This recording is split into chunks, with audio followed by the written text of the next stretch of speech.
you become what you do. And the best way to become who you seek to become is to make a ruckus, to make that generous contribution that people would miss if it wasn't there. What do you think people get wrong when it comes to building strategy? Normal isn't helping. Build a new system.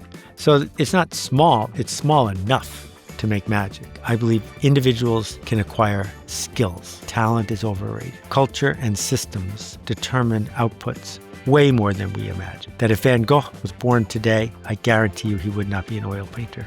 This week on the You Potential podcast, I get to sit down with Seth Godin. Yes, Seth Godin, 21-time best-selling author, one of the most influential voices in all modern marketing.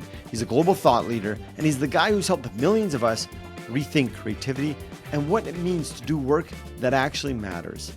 We explore many of his wonderful books, including his newest book, This is Strategy, and getting into what it really takes to create work that feels like magic and not just more noise, and how to get people to care about the work you're doing. Before we get into this conversation, please head over to YouTube or wherever you get your podcasts, subscribe, as it helps us bring more conversations about money, meaning, and what makes life truly worth living.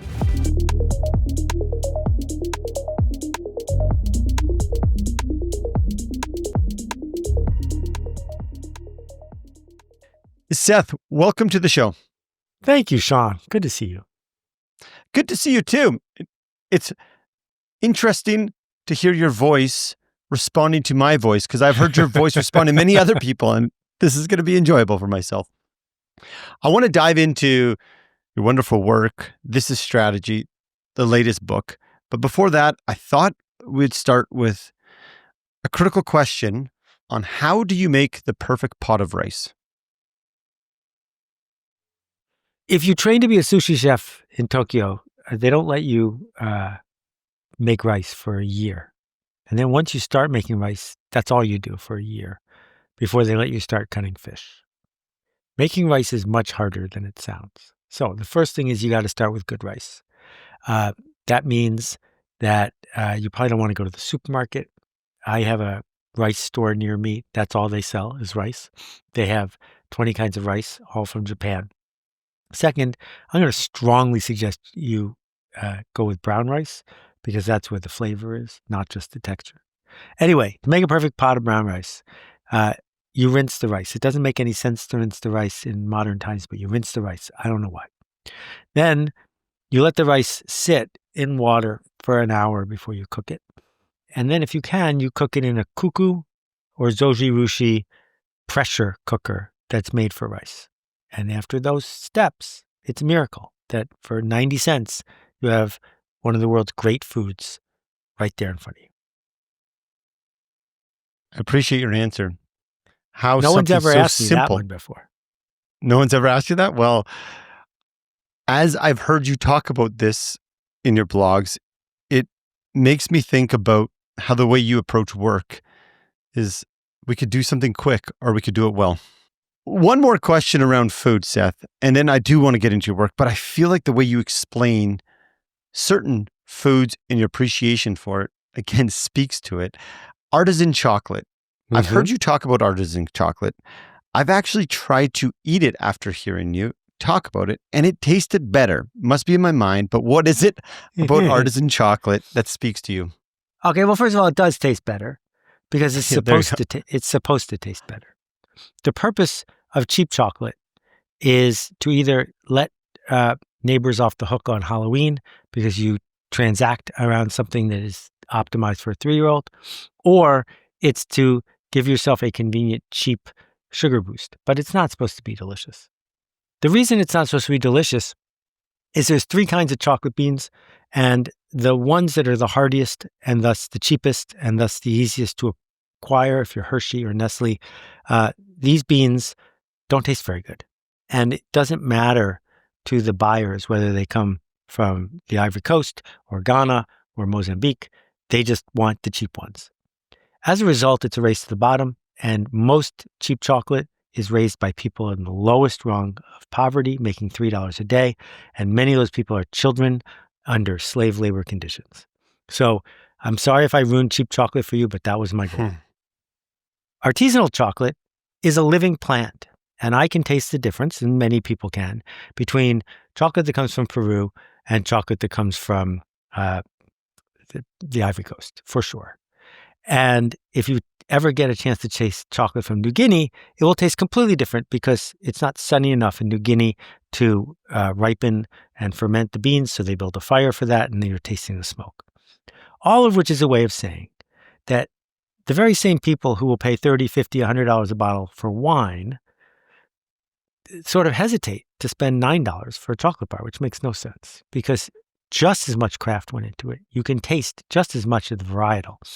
You feel good because you are participating in craftsmanship from the grower all the way to the person who put it into a conch machine for a mélangeur for 84 hours.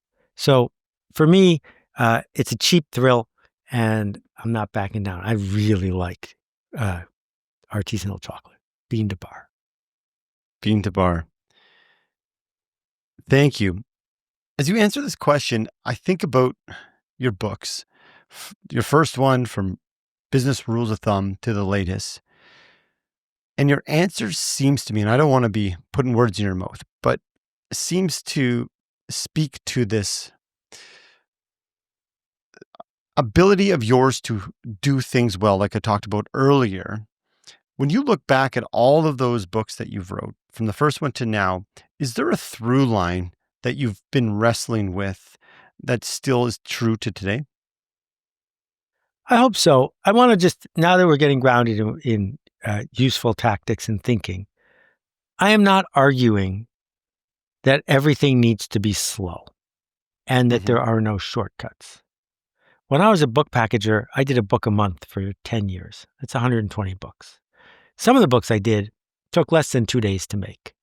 The Smiley Dictionary, which was the first book about emojis, Email Addresses of the Rich and Famous, the Simon & Schuster Crossword Puzzle Dictionary, on which I still get royalty checks for $9 now and then. These were books that could not be considered the work of an old world craftsperson. But what they were trying to do was make a point as efficiently as they could, but not more efficiently than that. And so that's my argument with things like cheap chocolate and bad rice, is there's nothing wrong with being efficient. There's something wrong with being too efficient, because then you give up the reason you came in the first place. And if there's an arc to my work after, I don't know, the first 30 books, which I needed to do to get the gears going and to make a living, is I believe we can do better. I believe individuals can acquire skills, that talent is overrated, that culture and systems determine outputs way more than we imagine. That if Van Gogh was born today, I guarantee you he would not be an oil painter. He would be doing a different thing. And he might be doing that thing extraordinarily well, or maybe not. But the system and the moment in time made a difference.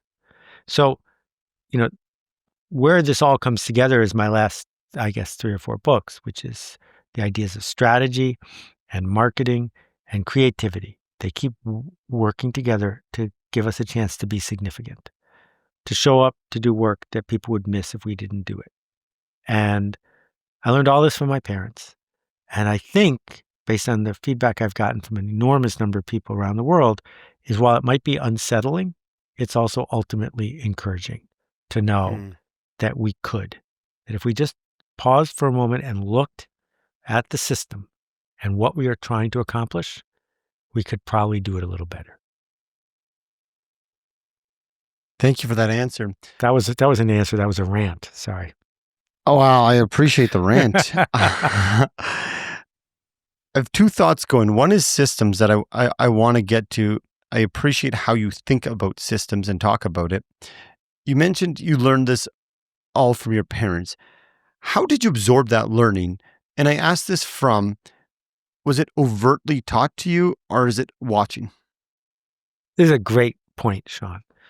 There's a term that I taught myself called autodidact. That's intentionally self-referential. Autodidact means things you teach yourself. And I believe that we are all autodidacts. We learned how to walk by ourselves. We learned how to talk by ourselves. There might have been people around us talking and walking, but we learned it. We chose to teach ourselves. I think that's how we learn everything important in our lives. Not by memorizing 2 + 2 = 4. But if you really know that 3 + 3 is 6, you know it because you taught it to yourself. And so what my parents did, I think, was create the conditions for me to teach this to myself. And that is a gift that not as many people should get when they're growing up. It sounds like they were, in a way, creating the system that you really speak about now. Correct. Right. Part of it is by example. Part of it is what you get rewarded for. If you come home at 7 years old and you got a C in arithmetic in 2nd grade, your parents might be disappointed in you. Why? Do they think you're going to do fractions for a living when you grow up? What difference does it make that you're not good at fractions? Well, what's actually going on is they've been seduced by the college industrial complex to believe that the only way for them to be good parents is to get a sticker on their car 10 years from now. And this is the first moment where they're feeling at sea because maybe they're not going to get that sticker and maybe they're bad parents. And so now they're going to push back on you. That's a system. That's a 400-year-old system. And if it's serving everyone, I'm in favor, but it might not be. And so we can decode why we think things are normal, because that's what systems do. They hide behind culture and normal. And if normal isn't helping, build a new system. I can't help but think about my kids as you're saying that. And I know that I've tried to enforce, and unfortunately the word is enforce, current systems. And I'm thinking about the education system. Yep. And there's resistance there. And I know when resistance meets resistance, it ain't a good equation. Yep. How have you, if anything at all, thought about creating these new systems when it's hard? That's what people say. It's hard. I can't do this. It's super hard. Why do we think the systems stick around? Because it's easier to stick with the system. 1,000 years from now, we're still going to be driving on the right side of the road in North America. There's no way it's going to switch to the left side, no matter what. It's just too hard to switch. One country that I know of switched like 40 years ago on one day. The king just decided everyone's going to switch. But it's really hard. And what tends to happen is an outside force shows up that creates a moment for the system to change. So I can give you a couple examples. Where did rock and roll come from? Rock and roll could have happened in the 30s or the 40s or the 50s, and it did not, right? Because it was stolen from Black musical traditions in the southern United States, but they were already there. What happened? What happened is Sony made the transistor radio, and the transistor radio came with earphones. And it was the first time in history that teenagers could listen to music their parents weren't listening to. And it was only the fact that kids didn't have to sit in the living room with the giant stereo, that enabled rock and roll to show up. Then 8 years later, FM radio shows up. That's another technological change. It destroyed so much of the hegemony of AM radio and enabled Steely Dan and Pink Floyd to exist. They wouldn't have happened if we'd only had AM radio. And then fast forward to MTV. If there hadn't been MTV, there'd be no hip hop or rap in the center of our culture because racist radio station owners didn't want to program it. They had a bottleneck. It went away. So we can look at what happens when technology or some other force changes a system that's entrenched. So right now, higher education is freaking out. And the reason is because you can take every single course at MIT for free online. So if we can learn, if we have access to every book in the library for free, what do they own? They own a piece of paper. They own accreditation. That's fading in value fast. So the college industrial complex is totally under siege right now. And that means that the high school industrial complex is also going to be shifting. And we're going to feel it. And it's not going to be fun. But I'm pretty sure kids growing up today are going to have a different experience of all of it than I did.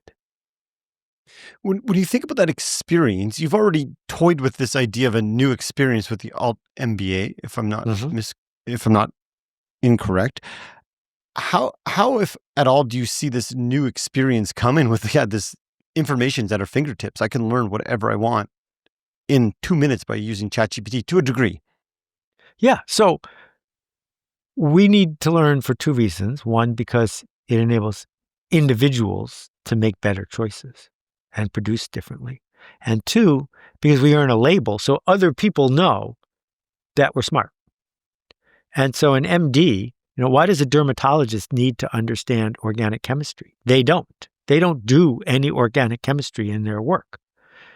But they had to pay that price to get the letters, and the letters are a signal to other people that they are an MD. So when we think about who's awarding us these labels, these prizes, we now have more information about other people, not just on LinkedIn, but in general, than ever before. So we're going to be judged by our work, not by the piece of paper we got 30 years ago. And so we're building out loud our reputations. And that cycle, it feels to me, will continue, because if all of us have basically 24 hours a day free assistance from AI, the question is not, did you use AI to do your job? Because if you did, I'm just going to use AI without you. Did you use AI to do your work? Meaning, did AI amplify your work? Now you have a reputation because you're someone who knows how to use the tools to make a change happen. Mm. We've gone from systems to here, and I want to ask another question here and get back to this is strategy. When you think of AI as a tool to do our work, call it more efficiently in a quicker manner, do you foresee a lack of meaning in some people's days? Is when we showed up to do this meaningful work that took grit and determination and failure, if things come too easily, could we lose our sense of meaning at work? Oh, things aren't going to come too easily. No. The upheaval is going to be significant and it's going to cause a lot of trouble, but it's not going to be because things come too easily. The idea is that when they invented the steam shovel, nobody felt really very sorry for the ditch diggers. Mm-hmm. And the ditch diggers didn't lose the meaning that they felt from digging ditches. They either learned how to operate a steam shovel or they had to go do something else for a living. And, so I was with Nils Lofgren 2 weeks ago, and that's why I brought it up. And if you think his contribution to the E Street Band is something that could be recorded and played back and the rest of the band could just riff with, you're mistaken. That the reason that Bruce wants Nils in the group, even though Nils is even older than me, is because some magic happens, not because he can play the guitar. And AI is not going to be able to contribute that magic to a group of people for a very, very long time. So if he uses auto-tune on his guitar, I don't think anybody cares. If a group can thrive with a drum machine and the audience feels some magic, I don't think anybody minds. So the question is, how do we do jobs that create magic? Because if all we're doing is saying, I'm cheaper than an AI, you're in trouble because you're not. Mm-hmm. I like that framing. How do we do more magic? And this is a good transition into your book. And I want to frame it around the lens where I've heard you write about perhaps it's easier to do magic in a small pond than a big ocean when you're a creator. Right.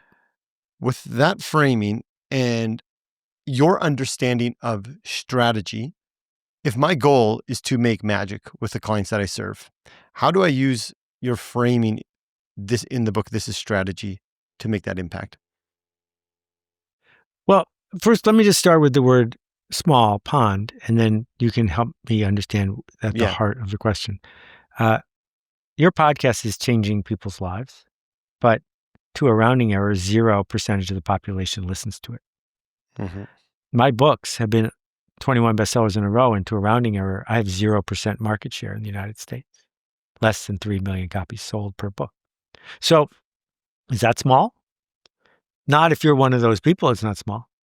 So Mhm. it's not small, it's small enough. Mhm. That's what we're going for. Small enough to make magic. And that means enrollment. If you need all the clients, then you will compromise to get more clients.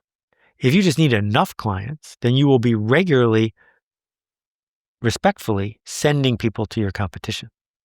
If they don't get the joke, right? Yet just yesterday, I was having lunch with a guy who built a company up to, I think, $500 million of assets under management. And if a client showed up and they said, when are you going to send the CEO to make a presentation?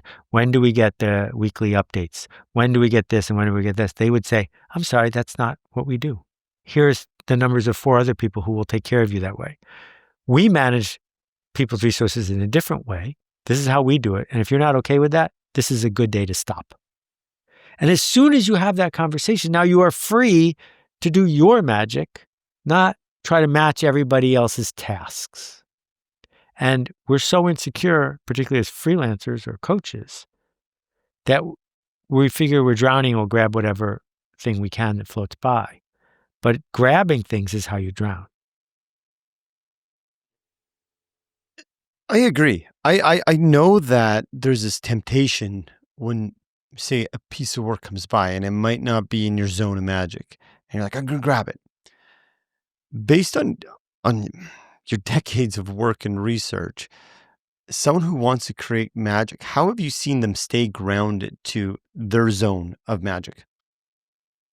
I just keep coming back to the smallest viable audience. That, Mm-hmm. you know, a gardener who has an acre in their backyard, a quarter of an acre, doesn't try to plant more seeds on the rocky parts. They just leave the rocky parts because it's not going to grow well there. That the joy comes from having one perfect tomato plant, not having 8 mediocre tomato plants. And if you're lucky enough to have a roof over your head and enough to eat, then the work is to do better, not to do more. And if you don't keep reminding yourself of that, the system is going to push you to do more. And that's why we're surrounded by so much mediocrity, because that's what the system wants. Yeah, yeah. And standing out, it's so interesting. Standing out seems to be yourself, show your magic while other people are being mediocre. Okay, except I've never said you should be yourself. I mean, everybody Oh, else you is didn't. Yes. Yeah. everybody else is taken, but you should be the best version of yourself. Meaning, no points for authenticity, 0 points for consistency. Professionals Mm. are consistent. Save authenticity for your friends. If you're a professional, you show up as the best version of yourself, the one that they imagined when they hired you, not the version of yourself you feel like being today. Mm. Mm-hmm. Consistency. As we're diving into strategy here, you open up the book with something that I thought was really interesting. And you say strategy is a philosophy of becoming. Why did you choose to open up with that statement? Because I couldn't find a strategy book. I found a lot of books about plans and a lot of books about tactics. And plans and tactics are fine. And if you're an MBA, you've taken courses in it. And if you went to West Point, you understand plans and tactics. But that's not what strategy is. Strategy is, if I'm going to go somewhere, how can I come up with a scenario of where I want to go and how I will get there that work together? That when I confront the future, it will never be what I expect. So when it arises, how will I decide what to do next? That's what philosophy is, thinking about thinking. So a Mm-hmm. philosophy of becoming simply says, I'm not going to be me in 7 years. I'm going to be somebody else in 7 years. Who do I want to be? When I meet that person, will I be glad to know them? And what is my philosophy, my decision-making thesis for how to become that person? That's what strategy is for. From this lens, it sounds like strategy isn't finished. Never. Never. But we don't change our strategy very often. We should change our tactics all the time. And so Howard Schultz said, "My life and the life of the people I will serve will be better if I can create a luxury third place where upper middle class people in many urban settings can go from being pre-caffeinated to caffeinated." That's our philosophy. Every chance we get to do that, we're going to try to do that. And so a partnership with Subway sandwich shops, bad idea, because it doesn't rhyme with their philosophy. Premium coffee ice cream, maybe. It's not a place, but it's got the other elements of it. So maybe we can turn someone's kitchen into that place. But you invent things as you go. You invent the Frappuccino. The Frappuccino is abhorrent to anyone who knows Italian cafes, but the Frappuccino matches their philosophy of becoming. And so we don't know for sure what Netflix will be broadcasting in a year. We don't know for sure what the Coca-Cola company will be selling in a year. But if it's going to succeed, it's probably going to match their strategy. Hi, it's Shaun. I know I'm breaking into the conversation just for a moment. There's good reason. If you're here, it means you care about living with more purpose, more meaning, and deeper connection. And that's exactly what the You Potential podcast is all about. When you hit that subscribe button, conversations like this, the ones that challenge you to think differently and open to new possibilities, keep showing up to you every week. And when you share this episode with someone you care, you're not just passing along a podcast. You're giving them a chance to reflect, to grow, and maybe even to reimagine what a good life can look like for them. So please take a second, subscribe, share it with a friend. Let's spread the conversations that truly matter. Now back to the show. If you don't mind, when you think about parts of your strategy, what do you think has worked really well for you? Well, my strategy for the last 25 years has been to turn on lights for people who are enrolled in having lights turned on and to give those people something they can teach other people. And I keep coming up with new tactics on how to do that. And I love coming up with new tactics. So that keeps me busy and happy. But my strategy hasn't changed at all. And, one of the tactics was, one way I will have influence to do this is if I am a little well known. It is hard for ideas to just speak on their own. But if someone can say, Seth said this, then I'm going to get some oomph. So that includes things like my appearance, but it also includes writing 10,000 blog posts in a row. Because while I do that for me, I would write it even if no one read it. Tactically, it's a really good way to amplify my strategy. And speaks to that consistency you talked about earlier. Yeah. And, when Seth says, because you've developed status, and I appreciate how you talk about the three: affiliation, status, and freedom when we're creating our strategy. Can you speak to those three domains for people listening who are like, "Yeah, I'm very interested in this."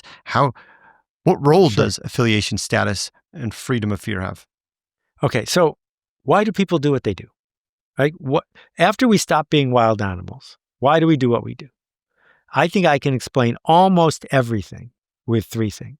Either status, which is not luxury goods. It's just who eats lunch first, who's up and who's down, who is the class clown, who sits in the front of the room, who gets respect in this culture versus that culture.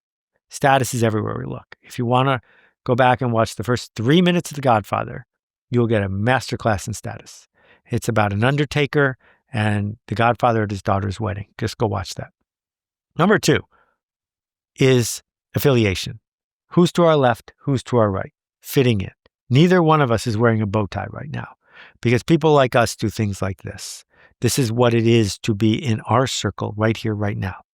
We speak the same language. Neither one of us is speaking Chinese because in our circle, to be affiliated, you speak the same language. Those two things drive all marketing. They drive so much of what makes our culture work. And the third one, which is a little more elemental, is the freedom from fear. The freedom from fear. So if you want people to board a Southwest Airlines flight quickly, you don't have boarding passes. So why? Well, there's status, because if you have more miles, you earn a place at the front of the line. There's affiliation because there isn't a mob because people have been to this thing before. They know what it's like, what the rules are. And there's the freedom from fear, which is I better hurry and get on because I might not make the flight. Those three pieces over and over and over again. Yeah, the status, the way you talk about it in the book, it really makes sense from the position of we want to fit in, and I want to listen to someone. Say like if Seth has status, I'm going to listen to you because our society, our realm of influential speakers have deemed you as influential. So I want to fit in. And it's funny, even when you said in our circle, even though you don't know me, I felt affiliated with you. It's like, he said our circle, Yeah. but it just speaks that need of belonging. Yeah. And we're in the same circle for sure. Yeah. What do you think people get wrong when it comes to building strategy when they take it from the more planning side? Oh, there's so many traps. The first one is strategic planning is an oxymoron because it's invented by corporations to say, well, if you do the plan, then it will work. That's what they like. They like to tell people what to do. So that's why they spend so much time on a strategic plan, which is not a philosophy. It is a very rigid roadmap. Mm-hmm. Second challenge is systems hide. They're very good at hiding. So people don't want to acknowledge the system. Why? How much should a wedding cost? Well, the answer is exactly as much as your best friend plus $100, because that's what the wedding industrial complex has taught us. So the last 5 weddings I've been to have been horrible because the music's too loud, the food is no good, there's big tables for 10, you can't talk to anybody. All of these things, they were not invented by brides trying to be happy. They were invented by the wedding industrial complex to make sure that the wedding industrial complex was maximally profitable. And so we pretend that we have control over the system, and we pretend the system doesn't exist. And then the third thing is it's so easy when you're working really hard to forget about empathy, to realize no one wants what you want, no one sees what you see, no one believes what you believe. And the only chance we have to bring things to the world is to go to where others are, not to demand they come to where we are. And that shift is incredibly powerful if you can embrace it. That speaks to listening when I hear you talk, the importance of listening. It's through listening that I can get empathy. As you come up with your new books or ways of thinking, how important has listening been? Well, earlier you flattered me by saying my research, I don't do any research the way other people do research. I just try to figure out things I don't understand. Why is that working? Why is there a line of people waiting to get into that bakery when half a block away there's a bakery that's totally empty, right? Why do people pay $100 for a bottle of wine when in a blind taste test they prefer the $10 bottle of wine? Why is it that when my friend Danny tried to get rid of tipping at his restaurants, there was a revolt, not from the waiters, but from the patrons who wanted to pay extra, right? If you notice things that make no sense and make a thesis about it, then you can try that out. And that's the only research I do. The thing that we have the opportunity to do when we talk about empathy is to say, I'm looking at someone who's doing something that they would agree makes absolutely no sense. Why? Why are they doing it? And, a great example, which I'll steal from my friend Malcolm Gladwell, is in his new book, he talks about the Harvard women's lacrosse team. Why does Harvard have a varsity women's lacrosse team that they recently started at an expense of millions of dollars? And it turns out there was a big suit that went all the way to the Supreme Court. If you talk to the coaches and if you talk to the recruiters, everyone's just doing their job. And they have not thought about strategically how this even came to be. And we know the answer. If you go all the way back 100 years, the answer is in the 1920s, too many Jews, and then after that, too many people of Asian descent were getting into Harvard. And Rosabeth Moss Kanter has talked about how in dominant cultures, once the non-dominant culture hits 25 to 35%, people in the dominant culture leave. And so there was a lot of panic at Harvard about if they were just going to use the metrics they were using, they were going to lose the people who had made Harvard what it was for 200 years, 300 years. And so they said, wait a minute, country club sports, that's a really good way to recruit. And now 50% of the people who get into Harvard get in because of sports, 50%. And there's a really good reason you have a women's lacrosse team. Women's rugby team. And that isn't, there's no one alive today who has this evil plan. It was an evil plan 100 years ago, but it built a system, and then the system persists because everyone who's in the system benefits from being in the system. And so that's what we're looking for. We're looking for, why is something that doesn't make sense happening? Can we find a system that's leading to that? And then can we have the empathy to show up and help people see how they can go forward? How do you go about thinking of replicating those systems? You kind of touched on it then. So you notice a system that is interesting and it's working. Maybe not in the rugby case, but in a different case. How if someone's looking to get their word out, go about replicating these systems that they see as anomalies as they're working? Well, so you can build in small settings systems yourself. Like, I used to run a summer camp up in Canada. We could create our own environment. There was no adults around. We could just, we had 100 staff and 250 kids. These are the new rules. This is the system. This is what we're rewarding. This is what we're looking for. This is how we're talking. But most people don't have that privilege, right? I live in Canada. There's no adults. We just run around like crazy up here. Yeah. Where in Canada? I'm in Edmonton, Alberta. Oh, okay. We were on the other coast, north of Algonquin Park. Anyway, but if you're in a system, if you're a musician and you see MTV is falling apart and YouTube's going to grow, and you decide to play by totally different rules than Columbia Records, you're going to run rings around them because they don't know what to do with a billion-channel universe, and you do. And so that's why we have Taylor Swift. Taylor Swift is only Taylor Swift because she lives in a post-record label world. And she saw a system changing and drove right into it. And we keep seeing these systems change. And when they do, the old systems are under stress. The new systems are open to people who are willing to play by new rules. Unfortunately, most people wait for someone to show them how it's done, like the Kardashians, and then they try to become the next Kardashian. And that doesn't work because we already have a Kardashian and one is more than enough. So you don't want to be the next. You want to be the thing. It's very, very interesting.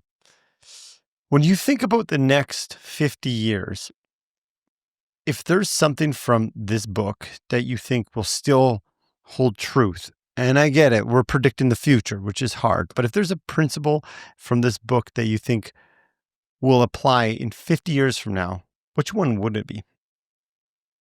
Well, let's go backwards. If this book had come out in 1975, I think it would have been extraordinarily useful to just about anybody. I don't think there's anything in this book, except for the examples, that wasn't true in 1975. So the world is going to go through an enormous amount of turmoil led by climate, followed by political division. There's going to be a mess. But I still don't think there's anything in this book that's not going to be true, as long as there's humans. Because what we're saying is that human beings have a limited amount of agency and they exist in culture. And if you want to make a change happen, you have to acknowledge both of those things and then plan accordingly. Seth, I don't want this to come across as like a simple question, because I don't. I've heard you talk about culture a lot, and I love how you talk about culture. Can you explain when I say, what does culture mean? People like us do things like this.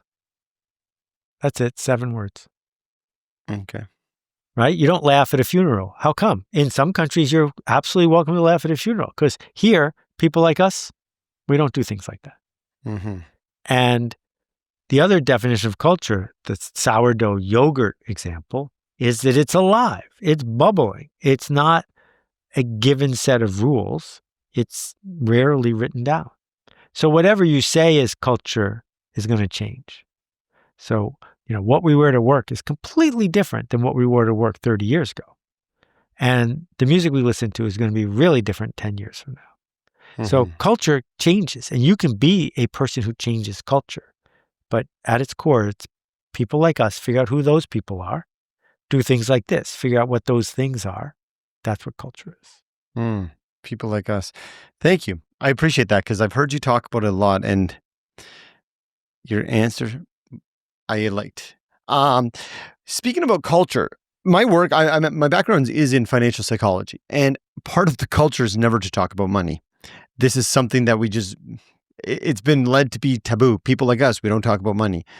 Right. On one of your blog posts, 2022, so I don't expect you to remember it, but you wrote, money isn't the point, but talking about money enables you to find your footing and clarity for your direction. Yep. I'm curious, what footing or clarity has money ever offered you?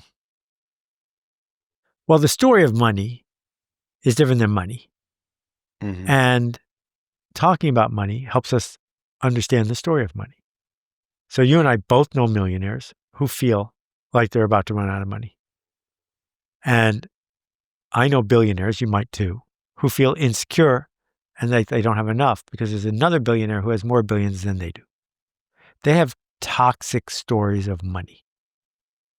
And there are people who take a job because they have to have a job, totally understood, but then they tell themselves the story of they're not paying me enough to care, which means that they're allowing money to make it so that they're spending 8 to 10 hours a day not caring, which is heartbreaking.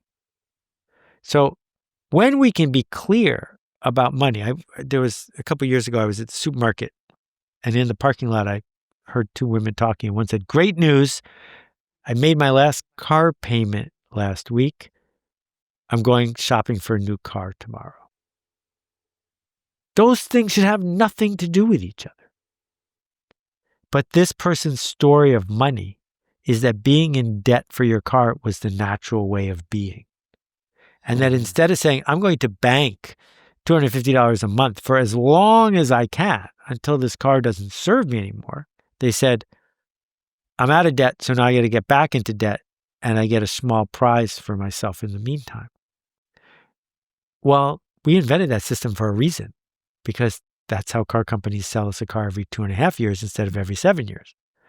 And this woman would have doubled her net worth, doubled it, I'm guessing, if she had just waited a couple more years to buy a car, because her car was perfectly serviceable. And, the story of buying a new car versus the story of buying a car that has 1,000 miles on it. As soon as you buy a new car, it's a used car.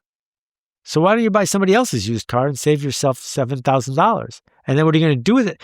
And, does your house, your starter house, have a living room that you never use? How much did that cost you and what did you get for it in return? So we can go through all of this, and I'm sure that you do a lot of this, Shaun. But this is all because we're not talking about it. Tell me the truth about why you're going to spend that money to buy a pair of boots even though you already have a pair of boots.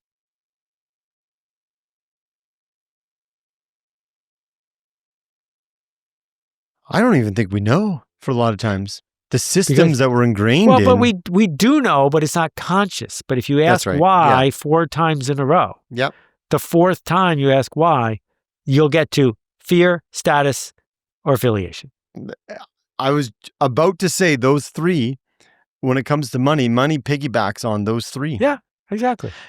And when I first actually was reading about status and affiliation, my lens of thinking came from, we can get deceits there. Someone can deceive me through marketing through those 3 areas if I'm not careful. And we've both seen marketing campaigns that do that because they know that status also in the short term makes me feel good, and I'll spend my money to feel good like that car. All marketing campaigns do that. They do it as a service. Some of them are evil, some of them are deceitful, but most of them are doing it as a service because the system has trained you to want it. So by signaling you that these $500 shoes are worth $700, it's a bargain. You're getting these $700 shoes for $500. So that's not deceitful. That's what you want. You want to be walking around in $700 shoes. So here they are. And when a company like Supreme can sell you a $6 t-shirt for $80, they're not ripping you off. They're selling you an $80 t-shirt that you think is worth $100. Mm-hmm. It's fascinating. But the affiliation, people wear those shirts and you want to fit in. Exactly. I see your time here, Seth. I got time for one more question here. Bring it on. These are great. Let's imagine you're at end of life. It doesn't matter how old you are. You find yourself sitting on a front porch, looking out at a view that brings you complete peace, ease, and contentment. And you wrote one last book, message, piece of writing about what a meaningful life means to Seth Godin. What would it include?